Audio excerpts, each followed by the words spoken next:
We know Kurt Busch won. Another thing we know, we just wrecked a whole bunch of race cars. Yeah, we did. For Kurt Busch, the defending winner of the Daytona 500, that's the first time he's ever won a stage. He didn't win any throughout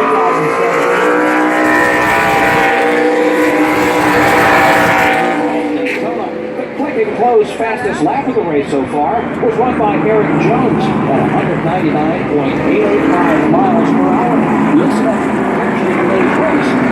Clicking close, fastest lap, benefiting Victory Junction. Ty Dillon involved in this crash that took place working down the super stretch. Coming in for a good stop. Suarez was involved in very fast Toyota. But what a day for Joe Gibbs Racing, Joe. Suarez involved, Eric Jones involved, William Byron was involved, along with Kyle. So Rusty Wallace, although he's a lap down right now and really deep in the field,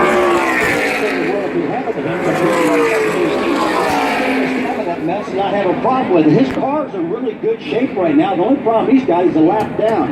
And here at Daytona during the 500, he can get that lap back and be a contender right at the very end. You got to remember, he still has got some people that work with him at Joe Gibbs Racing. Martin Truex has got an affiliation with Joe Gibbs Racing, so he's got a drafting partner in Martin. But that Denny Hamlin car, let me tell you what, don't count him out. He's still in pretty good shape at the moment. Alex Hayden, you've got a couple of those Joe Gibbs Toyotas in your pit area. One of them, Suarez, looks like he may be done for the day. The other one, Denny Hamlin, just trying to rally back after putting himself in a hole early. Yeah, he is after that. Makes it early.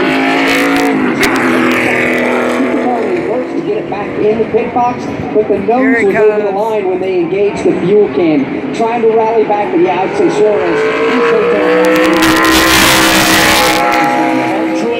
Right side tires on his Toyota. Chase Elliott is in. Looks like it's going to be at least right side tires. No adjustments. Now around to the left side. Getting four tires for Chase Elliott. Four tires. But Ricky still has two taking the break. More cars are going to reach the tires. Rush is long, still on pit road, including Bubba Wallace, and with the chassis adjustment, changing four tires. Ricky Stenhouse Jr. is going to be second out, followed by Jeffrey Earnhardt and Clint Boyer. Casey Kane getting four tires in field. Same thing for Ryan.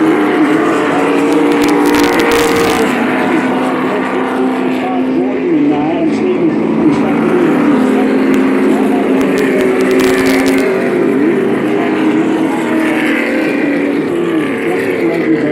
Worked on the rear end of both those cars to get the sheet metal away from the tires, so they've got plenty of clearance. It looks like those cars are going to get more damage on the rear of Kyle Busch's than Joey Logano. Alex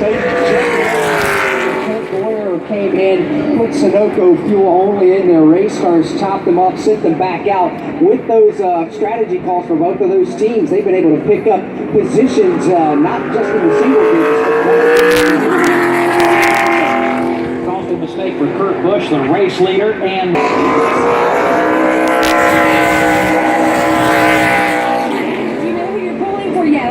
your shirt. You can't tell by my shirt, but you can tell by the shoes. I want to see Ryan Blaney win today. Ah, look at that. He's representing with those bright shoes. I can't miss you with that. Tell me about the fans. That's a really cool spot. It's right the best guy in the whole leather shoes. You can't see that here, but I mean,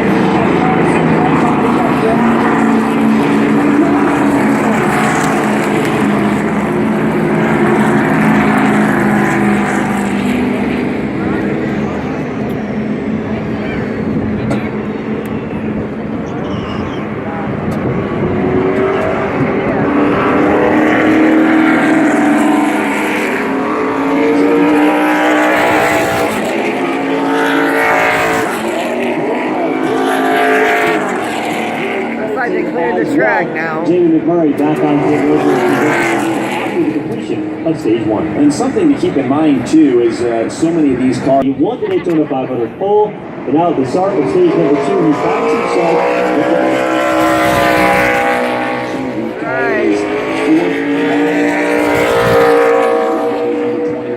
Of course, kind of a satellite teammate, if you will, to a Team Penske camp that has been so strong this week. A lot of people think Team Penske camp, and the Wood Brothers seem so strong.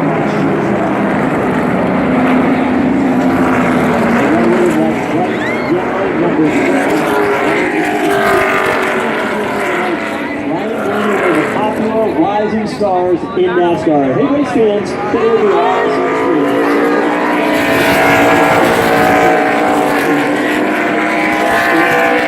Welcome to you today is Royal Chevy. Your answer is yes.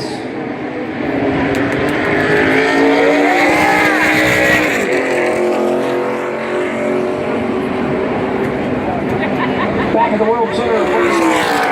It's complete for 135 laps. Yeah, Jimmy back here. Jimmy, some very aggressive racing there at the end of stage one. What happened from your perspective? Yeah, it looked like everybody thought that was the finish of the Daytona 500, and it was really only lap 59 coming to 60. So, unfortunately, we lost a big cover weekend. It's no surprise Chevy dialed in for landing it, didn't it? Jimmy Johnson, a two-time winner in the Daytona 500, unfortunately won't have the opportunity to try to make it a third. Alex Bowman, who is the pole sitter, is back on the point. Ryan Blaney alongside Harvick and Paul Menard, row 2, Almirola and Brad Kozlowski, row 3. Then it's Brendan Gaughan, Ricky Stenhouse Jr., Clint Boyer, and Casey Kane. Kurt Busch, who was leading and won that first stage, he's back in the 22nd position. Here comes Flagnow. Looking for the top.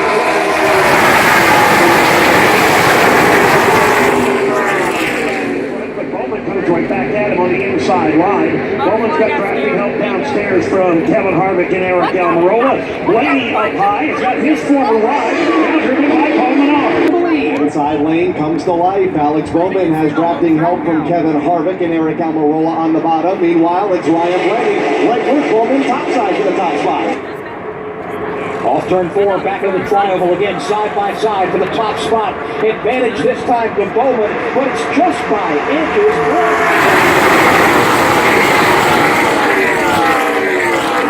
Paul Menard snuggled up a little tighter on the back bumper. He's going to get his wish now. Paul Menard is right there, but Kevin Harvick on the back bumper of the leader, Alex Bowman. Equal drafting partnerships for both drivers on the front row in this battle for the point. Blaney has Paul Menard, also Brad Kozlowski, but the inside line will lose some steam, although they're hanging tough. They're going for second. Outside lane for a moment, had that high side momentum led by Ryan Blaney, Paul Menard, Brad Kozlowski, the Wells, right nose to tail off turn 4. Driver that won here on Thursday in the Can-Am Duel, leading the Daytona 500 now. Out front, driving that Menards Ford is Ryan Blaney.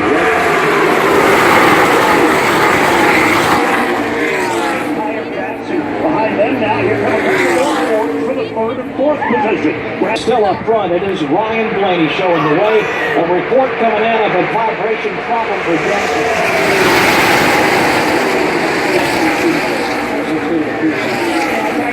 Another one of the drivers caught up in that mayhem at the end of stage 1 tie. What happened? It was running pretty good. It was just I was trying to get some stage points. It's really important for us to kind of come out with a good start. I was on good racing in the first stage, get some points so we could do whatever we wanted to later on in the race. And saw him cross the lanes up there in the front, and I was kind of pinned to the top, so I didn't really have anywhere to go. And once they started crashing, I was just stuck in the oil and didn't really have anywhere to go. So I hate it for our guys. They really put in a lot of work to be out so early in the 500, but we got a long season ahead of us, so I can't wait to get to Atlanta and get past all this.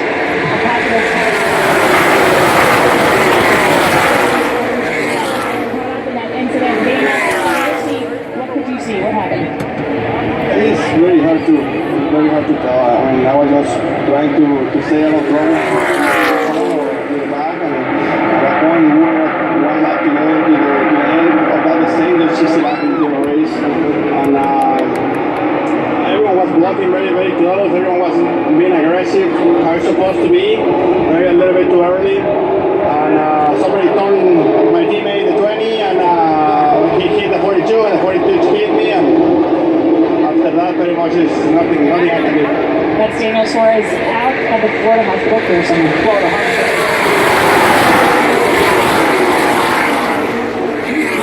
And 9 first aid stations providing and fans alike. Florida Hospital and Daytona International Speedway are working together to champion your health. Learn more and enter to win the ultimate Daytona 500 by Florida Hospital. To learn more, visit yourchampionforhealth.com. A few moments ago, we asked you in our MRN fan vote, would Chevrolet go to victory lane here this afternoon? 61% of you said yes, indeed they would, driving that 2018 Camaro ZL1. Right now, the best running Camaro of the bunch is running fifth. That's Alex Bowman at the front of the field right now. It is all four.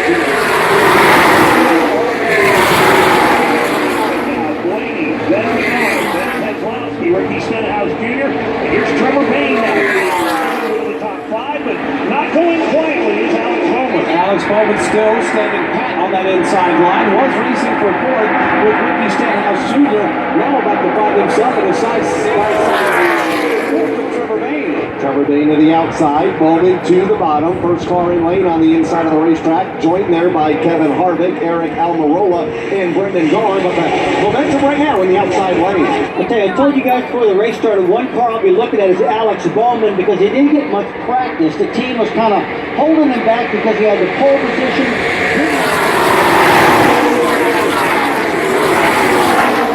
But the car's handling good right now. With Chase Elliott, understand his setup, maybe put that setup on his car, and it appears that it's working pretty good right now. One other thing I'm looking at though is the fluids. The fluids were really strong in the 150s and strong Throughout the entire course of the week. We've talked about this a lot, but to look at him here today,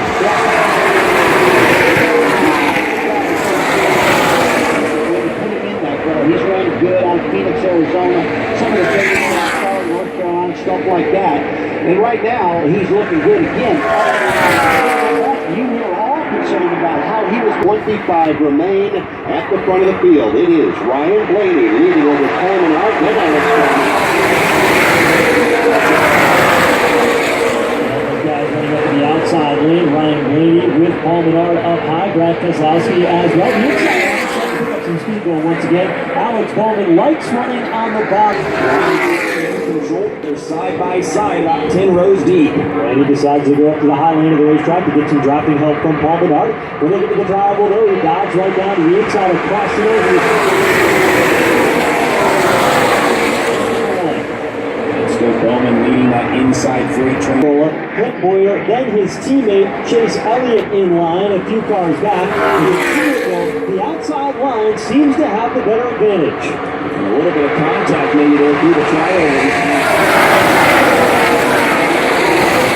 Inside lane, no harm, no foul, but he continues on, but he did make that bottom lane. Paul Menard, then Brad Keselowski. All of a sudden, Alex Bowman is fighting for the fourth position as he drives down to the inside of Kevin Harvick. Well, that outside lane just got strong. All the Fords lining up there.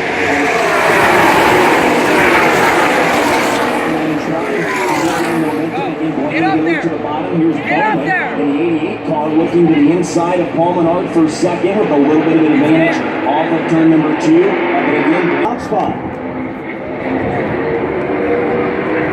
Motor Racing Network celebrates 60 years at Daytona International Speedway. the 500 has so much history. 1976.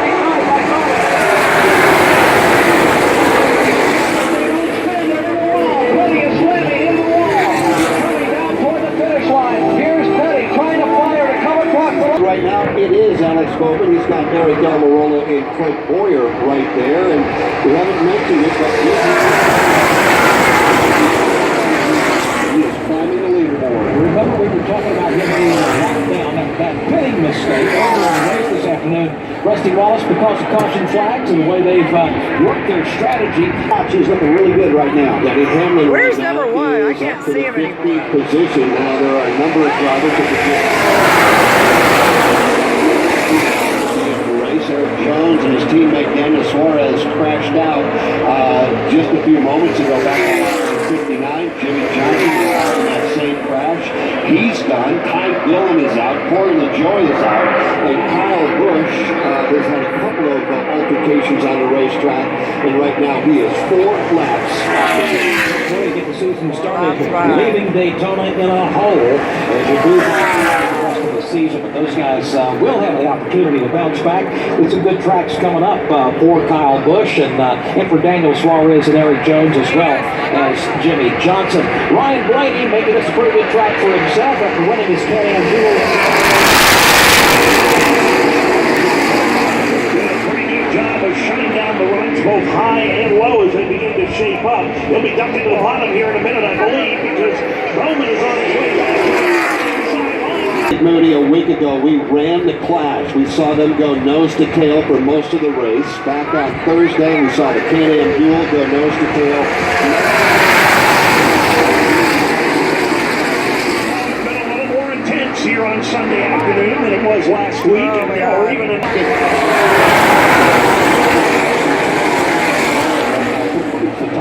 Jim Campbell's the vice president of performance. Same thing on the side. 58, rear-wheel drive now, transmission track.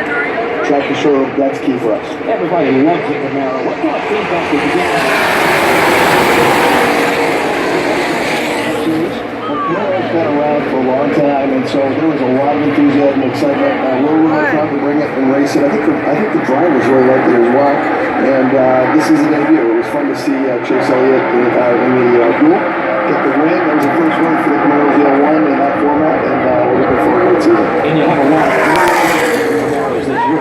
Oh, we do. We got the veterans, obviously veteran drivers, but we also have a crew of young drivers. So it's really a great combination for Chevy. And we have also a very first thing we did is obviously on the Daytona, the Harley J. Earl Trophy. There's a model of a very special concept vehicle.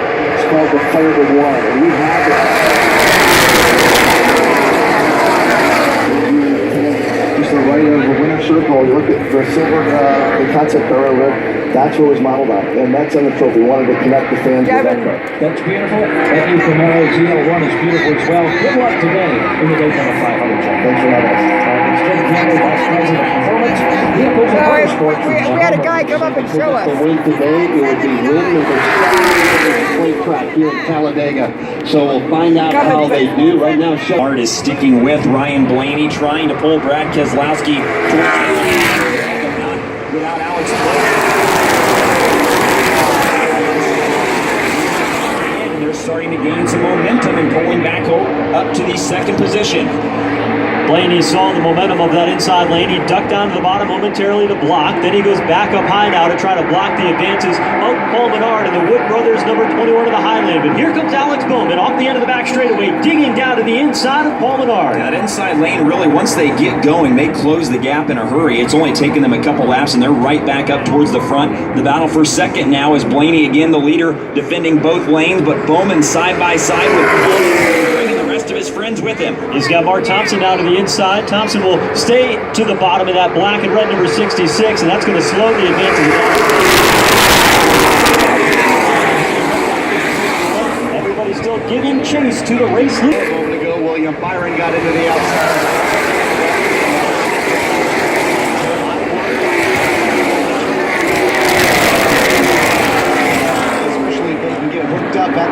Road is open, and Steve Post, we have business. Ryan Blaney, the very first car here off of pit road. He is in. Going to be a 2-tire stop, and I believe it is for Blaney. Down and away. There's David Reagan. 2 tires for Chase Elliott. 2 tires for Ricky Stenhouse Jr. 4 cars in front of We're watching two tire stops mostly. Bubba Wallace has to back up into his pit stop.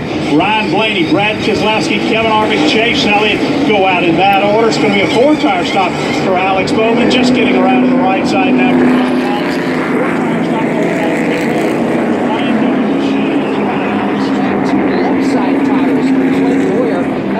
Crew Chief Mike Booger-Ravage. Also, 2 left side tires for Paul Menard.